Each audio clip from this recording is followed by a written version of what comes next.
Ladies and gentlemen, welcome to Overtime Heroics. We're joined today by Raufeon Stots, who had a very impressive showing over the weekend. Raufeon, hello. How you doing, man? Doing absolutely fine. Congratulations on the win, mate. Thank you. Thank you so much. Good. It was a very impressive performance against an undefeated opponent. So, obviously, the fight happened a few days ago. How's life been since then? I've been pretty good, came back home, hanging out with my son and my family, so everything's good, man. Everything's good. Fantastic. So, I mean, obviously, we watched the fight, and it was very intriguing to see somebody who was such a highly touted prospect in Caspel be not completely shut down, but you had an answer for literally everything he attempted. Give us your opinion of the fight.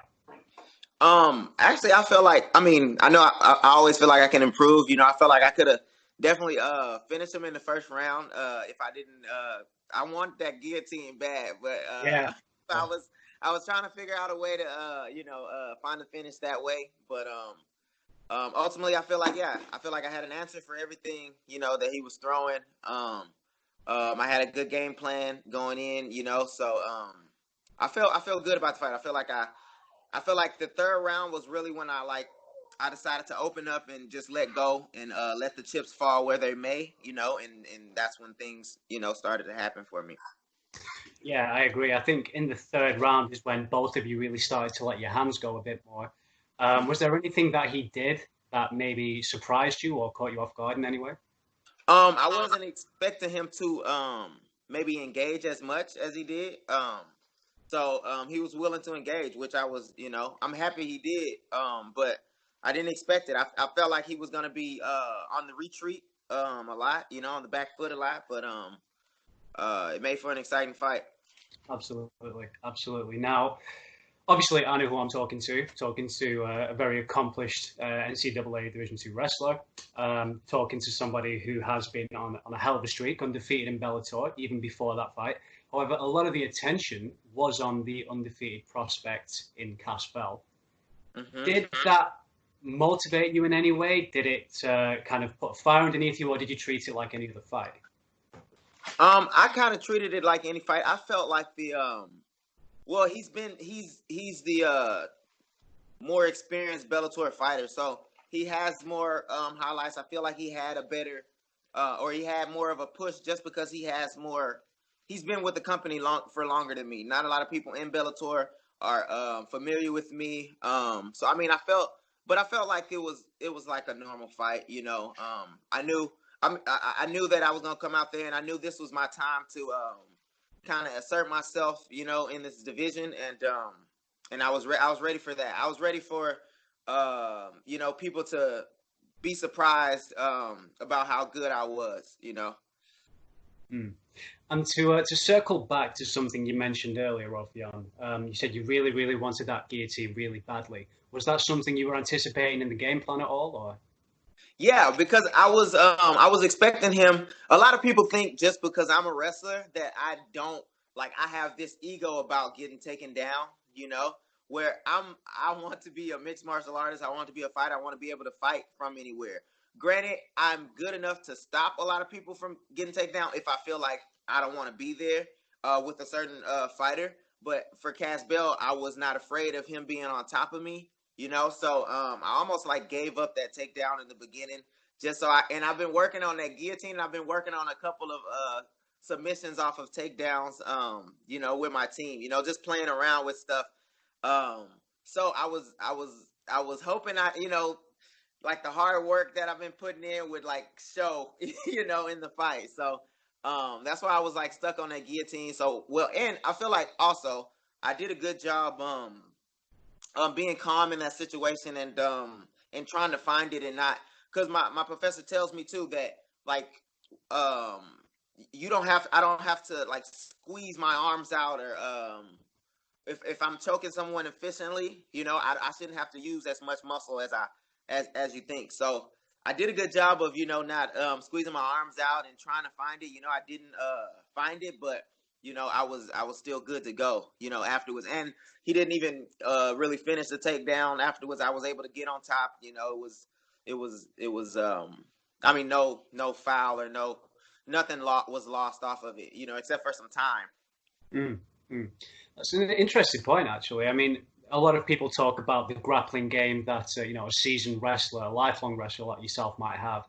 No one really talks about a wrestler's anticipation of potentially being on the bottom, really, Yeah, so much. I mean, do you and think I that? I pay attention to those things from other like wrestlers, and I feel like my coach Duke Rufus has really instilled kind of Marine mentality where we attack people's weaknesses, and we like if something's a weakness, you make it a strength, in your own arsenal. We're not out there. I'm not going, what do you call it, blow for blow, um sometimes we do that, but tactically, if I was gonna fight somebody, with a better wrestling. Let's say he's got better wrestling than me or better striking. I'm not gonna attack the striking straight on. I gotta find avenues around. Making it easier for me. You know what I'm saying? The navigation of the fight. So, and that's how I look at it. Yeah, and that's kind of one of the things that stuck out to me when I was really researching yourself, and obviously the upcoming match was you're obviously at Rufus Sport, one of the greatest minds in the game.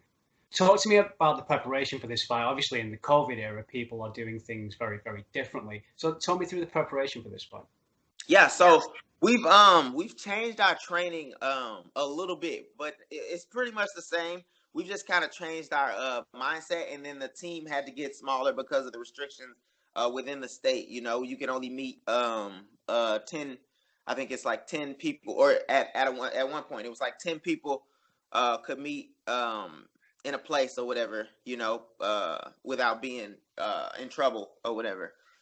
So like our training has been reduced to about 10 people, but our team is already like pretty elite. Like we don't have a lot of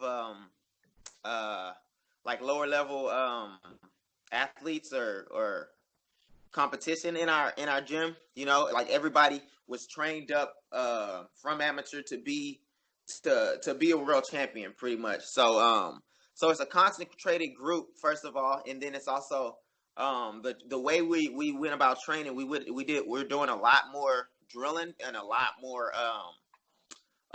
we have a lot more time in practice to like master techniques. You know what I mean? Whereas before, when there's a lot of people, there's not a lot of time.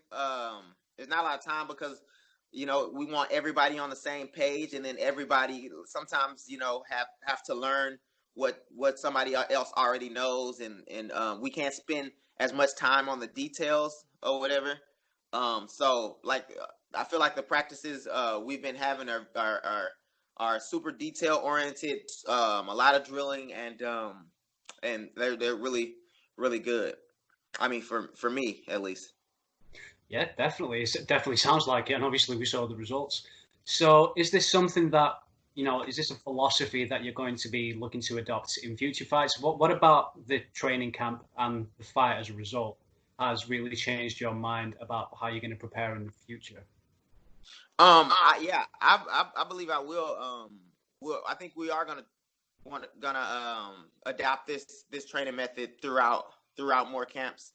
Um, the only other thing is we might add a little more people or whatever, if given the restrictions allow us, and then also we have the regular gym that's open, and so I'll add like classes with like regular students, doing kickboxing and jiu-jitsu and things like that. But otherwise, I feel like we have a good formula. We've had a lot of fights so far at Rufus Sport. Yeah, we have we had a lot of fights, so. Is that the next generation? Yeah, that's the next generation. He's trying to bully me into putting cars on for him. I don't blame him. Great movie. Okay, here, let me put this on for you. There you go. All right, yeah. So, what was I saying? Yeah, just about how you're going to adopt future fighting camps and things of that nature. Actually, that brings me on to another question. In terms of the very limited amount of support you could have had around this camp, what kind of elements were you bringing into camp to prepare for Caspal? So that I feel like that's what my affirmations and my mental training. I feel like I've been doing, been getting serious about those type of things. You know what I mean? I've read some books, and I've been doing some like financial like planning, mental training. Um, but I feel like the mental training stuff, in particular the affirmations for me have been huge. I feel like I'm a fighter, or I'm a person. I like to be kind of too perfect in my preparation. I like to like overthink. I feel like a lot of things, and it was like limiting me. I feel like it was limiting my performance just because I would wait too much, or I would try to make things too perfect before I would pull the trigger type of thing. You know what I mean? So I had to switch my mindset and just go and believe in myself that no matter what I do, it's gonna be good. No matter what like I've trained in a fashion that like every strike that I throw is a damaging strike. Every submission I throw up is a dangerous submission. You know what I mean? So that's where I've been. That's what I've added. Because at first in COVID I had to train at home. I had to do all my training, in my basement. So it was a lot of mentally visualizing things and like talking to myself, coaching myself. And so I've added that the little affirmation that I said like while I was in the fight. I've said that to myself. I've said that to myself probably thousands of times, 100 times a day, like when I'm waking up, when I'm in training, when I feel tired during a run. I've added, I've added that. And that might have been like maybe the second time I've said it like out loud, you know what I mean? So, I feel like it really lit a fire under me, and it's almost like I said this, I'm bold enough to say this, so I'm going to be bold enough and man enough to go do what I said. Yeah, no, I think there was definitely evidence of that in the fight. I mean, initially when Bell came out and he was throwing those kicks, I think there would have been a lot of people who may have hesitated, pulled back, maybe read, but you just kept on going forward. And I think part of that was the affirmation that you're talking about. Yeah, no matter what, exactly, no matter what comes at me, I'm gonna finish you. You're gonna have to kill me before stop, or before I stop. So So yeah, so if we can shift gears for a moment, obviously you're a very, very talented bantamweight. 2020, there's been a lot of focus on bantamweights across several different promotions. I'm sure you had your eye on that main event. How did you think that went down? man, I thought Sergio did an amazing job. He controlled the whole fight. He kept pressing the action. Ricky Bandejas really didn't have a lot of answers for him. He had that the side kick that's been successful for him, but Sergio shut that down with leg kicks, had him tentative on that leg. So I think Sergio, I mean, he proved, what everybody knows, he's a beast. You know what I mean? So I Mm, think he dominated. mm. And after such an impressive showing yourself, who have you got your eye on? Man, I tried to fight Patchy Mix, but I see he has a fight with Juan Archuleta.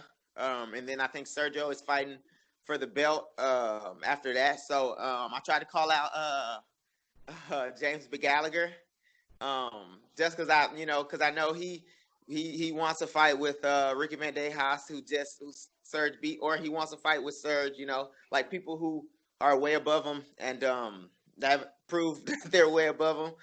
So I thought I'd get a fight with him. I thought that'd be a fun fight, but he like legitimately he wrote on my comments like, "No, I will not fight you." Pretty much like, "No, I don't want to fight you." You So, see, yeah. man, any of those top band, any of them that they consider to be top. I know they got Leandro Higo, Dantes, Eduardo Dantes, freaking. There's a lot of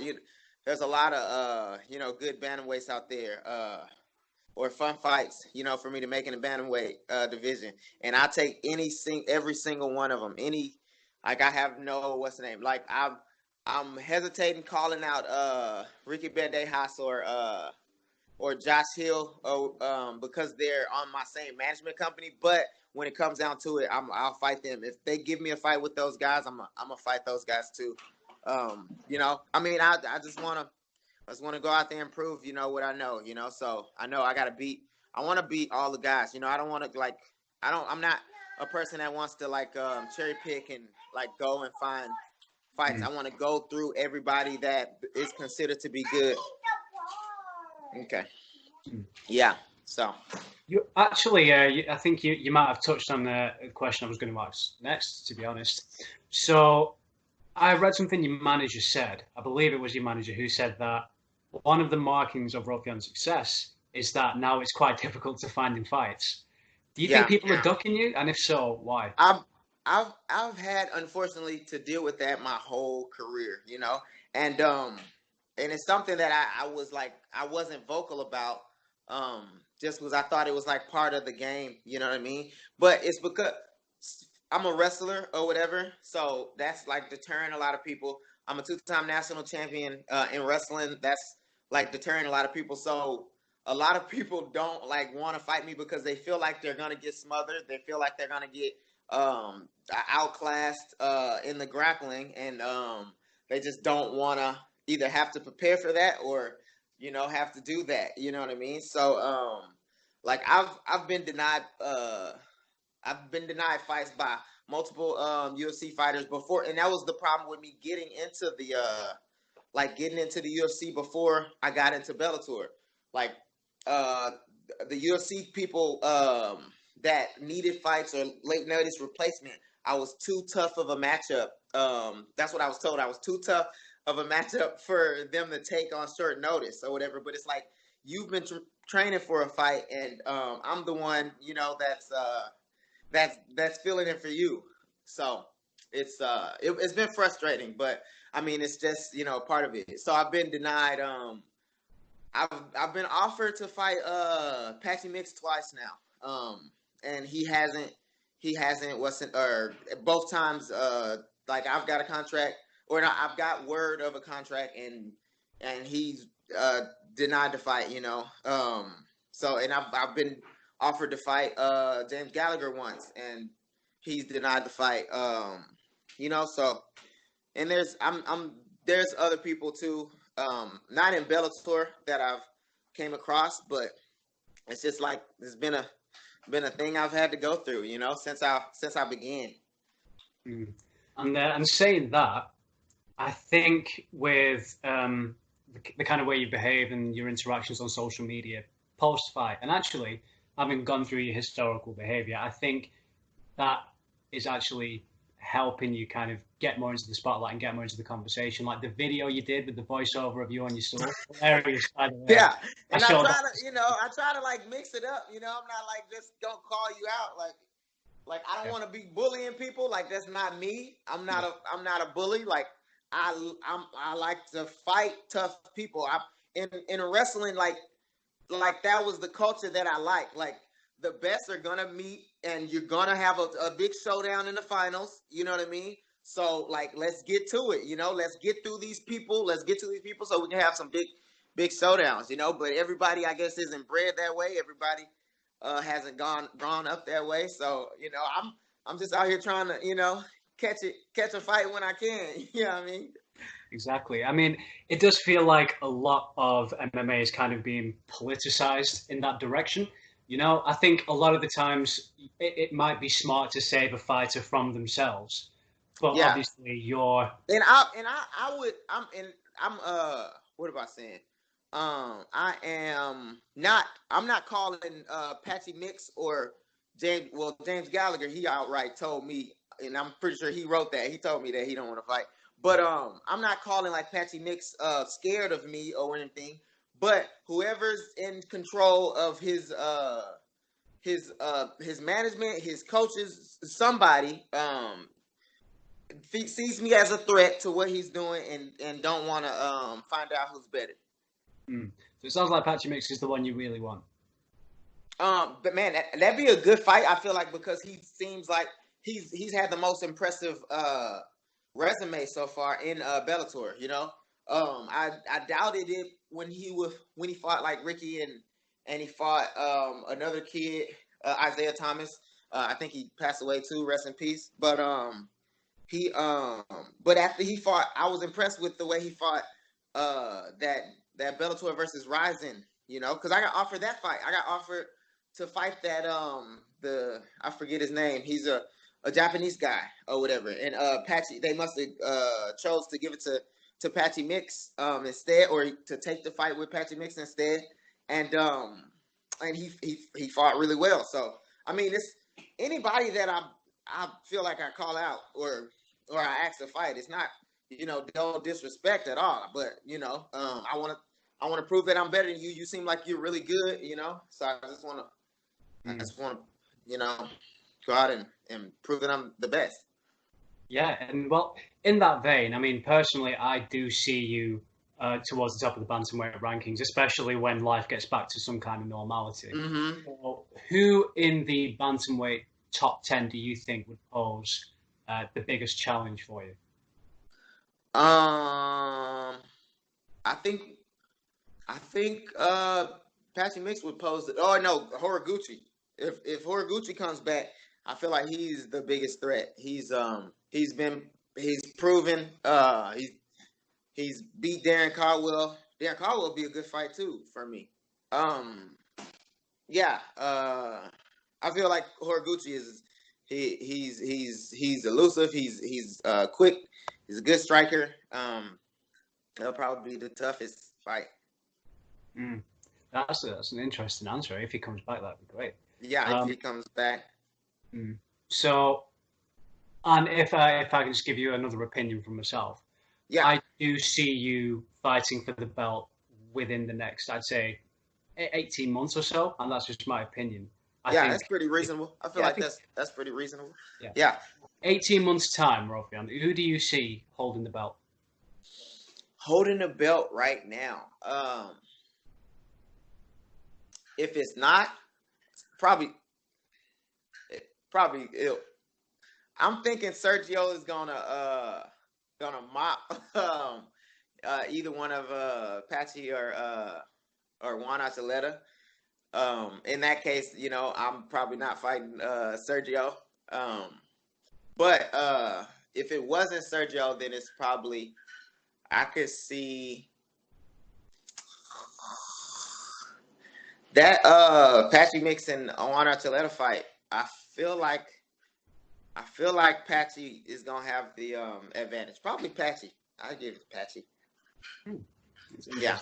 And in terms of fighting Patchy, how do you envision that fight going? I feel like since we're two dominant wrestlers and he's he's good on the ground, I probably keep it on the feet with him. You know, granted, you know, I feel like our grappling would be what, but who knows? You know what I mean? So I probably finish that fight by outstriking him. And is that something that you kind of consciously voiced, you know, with the team, you know, kind of talking about improving your striking at all or anything like that? You say it again? Sorry, I was saying, is that something that you've kind of discussed internally with your team about improving your striking, or is that something you're already pretty comfortable with? Oh no, that's something I'm pretty comfortable striking. I don't I've only shown it in fights where I needed my striking. So I mean I've had a couple fights where I've just been on the ground because I felt like the guy was really good at jiu-jitsu or better than I was at the time. So I mean it hasn't been a lot, but you know I'm comfortable staying on my feet. You know what I mean? I'm not one of these guys that have to get it to the ground. You know, most of my takedowns aren't like desperation takedowns. You know what I mean? I'm taking you down because I see it. You left an opening that I decided to take. But yeah, so I'm really comfortable actually. I'm actually a black belt in or black belt under Duke Rose's striking. You know, and feel like I do pretty good striking. Oh, fantastic. I think it was DC who said it. You know, as long as you can either grapple your way to your striking or strike your way to your grappling, you know, I think you're fine. And I think you displayed that fantastically over the weekend. I really do. So, yeah, I think I'm out of questions. I mean, is there anything that you'd like the people at home to know? No, man, just anytime you see my name, you know, show me some support. You know, I feel like this fight was a good like indication of you know, how my career can take off. So you know, stay tuned, and I'm definitely, you know, ready to also, if I could fight again before this year and find one of these guys to sign a contract or get another fight, you know, short notice or whatever the case, I'll be ready. So stay tuned. Definitely. We'd love to see you again, especially for the end of the year. Hopefully higher up the card as well. And hopefully being in some serious talks for title contention as well. I think that'd be fantastic and well deserved for the career you've had so far, especially. So yeah. Well, that's everything from us. Raufeon, thank you so much for the interview. And yeah, please be sure to like, comment, and subscribe, all that good stuff. And we'll see you again soon.